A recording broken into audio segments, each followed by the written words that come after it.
Assalamualaikum warahmatullahi wabarakatuh. Waalaikumsalam warahmatullahi wabarakatuh. Apa kabarnya anak-anak Bapak? Baik, Pak. Alhamdulillahirrahmanirrahim. Baiklah, sebelum kita mulai pembelajaran pada hari ini, kita berdoa dulu ya. Ya, Pak. Berdoa dimulai. Bismillahirrahmanirrahim.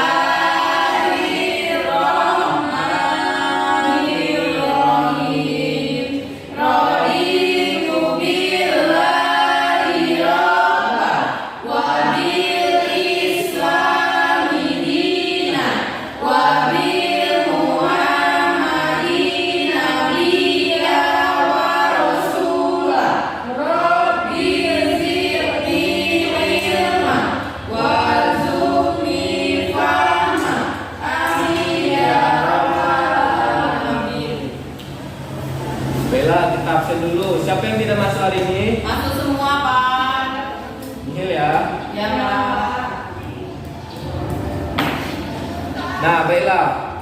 Hari ini kita akan belajar materi tentang sikap sabar dan taubat.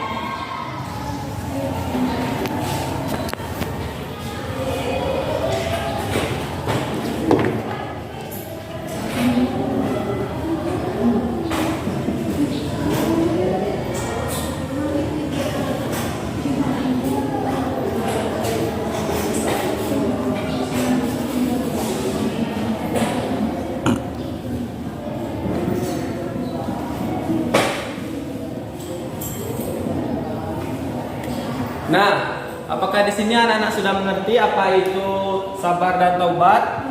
Belum. Baiklah, Bapak jelaskan ya. Sabar adalah suatu sikap menahan diri atau perbuatan untuk tidak melakukan perbuatan yang dilarang oleh hukum Islam.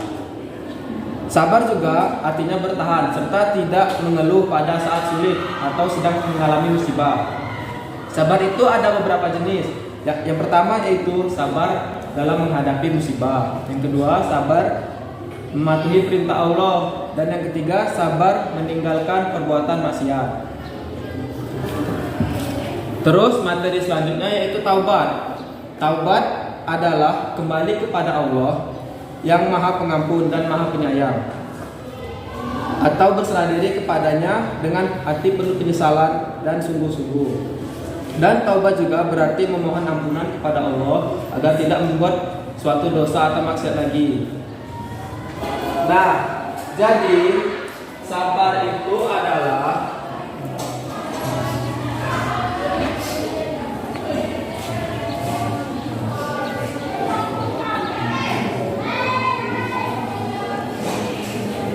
menahan diri untuk tidak melakukan perbuatan yang dilarang oleh hukum Islam.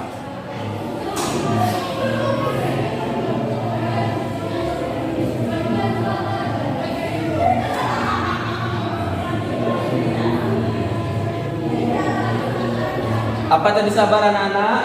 Menahan diri untuk tidak melakukan perbuatan yang dilarang oleh hukum Islam. Nah, benar sekali. Dan sabar itu ada 3. Yang pertama itu sabar dalam menghadapi ujian.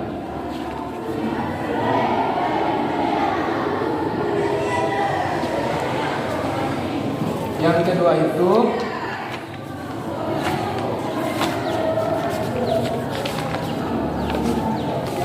sabar dalam memenuhi perintah Allah.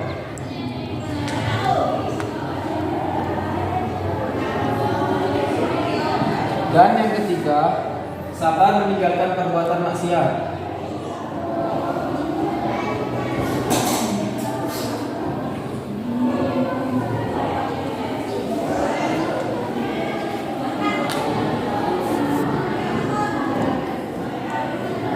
Nah, apa saja tadi 3 sabar anak-anak? Sabar dalam menghadapi ujian, sabar dalam memenuhi perintah Allah, sabar meninggalkan perbuatan maksiat. Ya, benar sekali. selanjutnya itu taubat.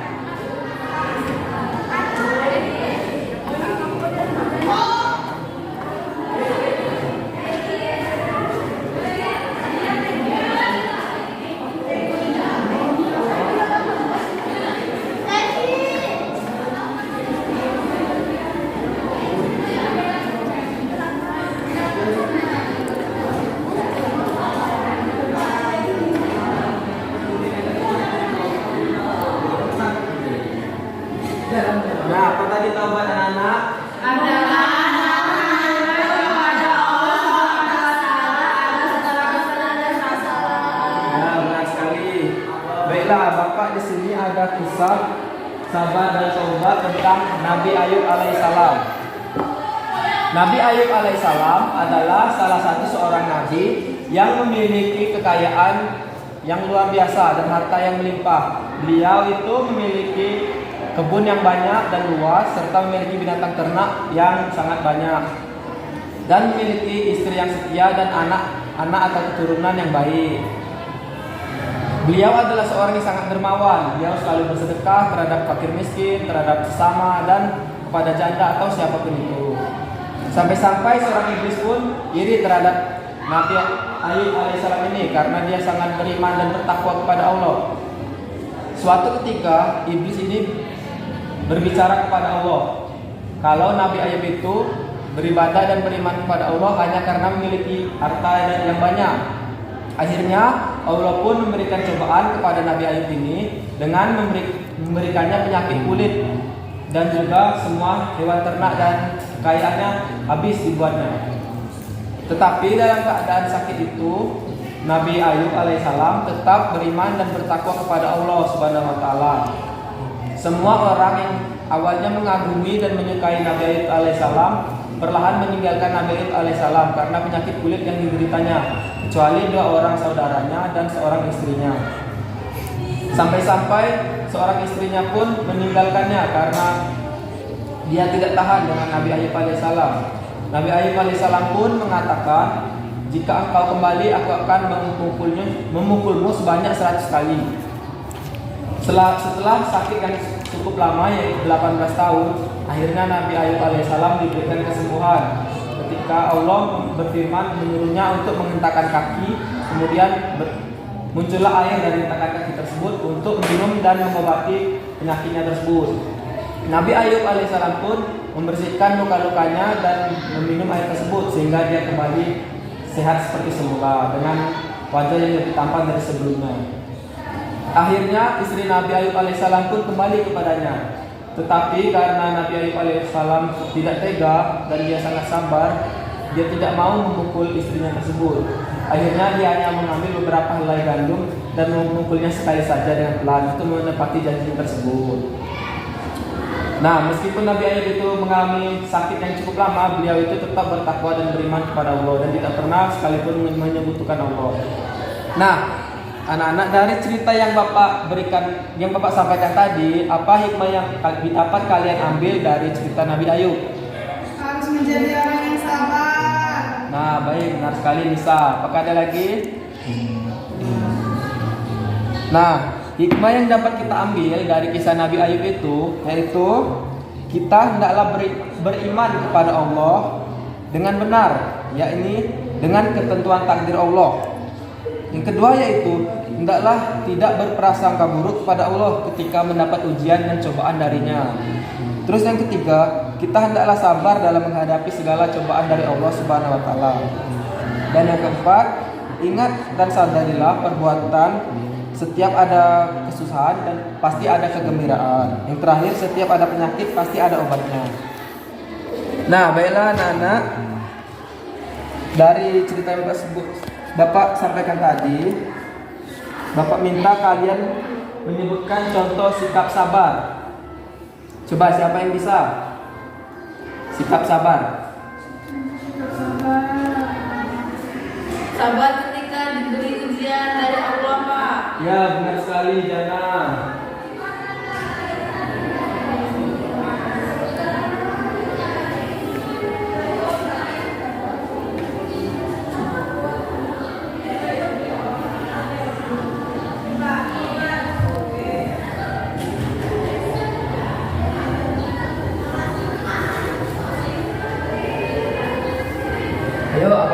contoh sikap sabar. Sabar untuk menjauhi segala perbuatan-perbuatan yang buruk. Ya, benar sekali Salsa.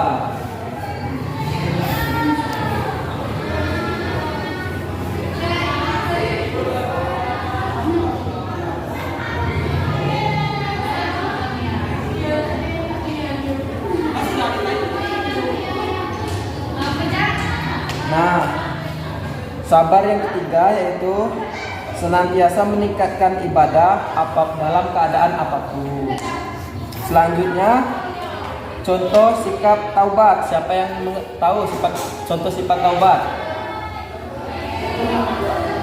Tidak tahu, Pak. Tidak tahu? Tidak. Contoh sikap taubat yaitu menyesali dosa yang telah diperbuat.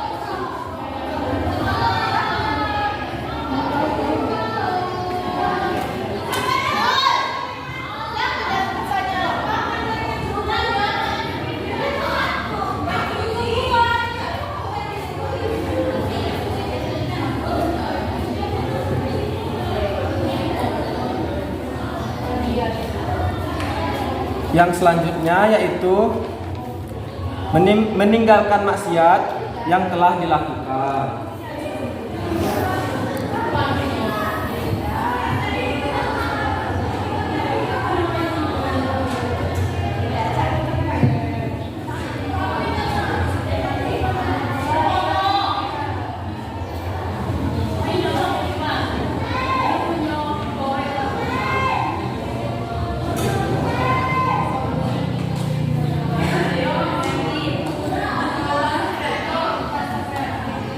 Nah, apa itu contoh sikap taubat anak-anak? Menyesali dosa yang telah diperbuat, meninggalkan maksiat, dan memohon ampun kepada Allah. Ya, benar sekali. Baiklah, itulah materi yang dapat Bapak sampaikan hari ini. Apakah ada yang ditanyakan mengenai materi tersebut? Tidak. Baik, jika sudah paham, tugasnya di rumah kalian cari 2 contoh sikap taubat dan 2 contoh sikap sabar ya. Ya, Pak. Baiklah, kita akhiri pembelajaran hari ini dengan mengucapkan lafaz hamdalah. Bapak akhiri, wabillahi taufiq wal hidayah. Wassalamualaikum warahmatullahi wabarakatuh. Waalaikumsalam.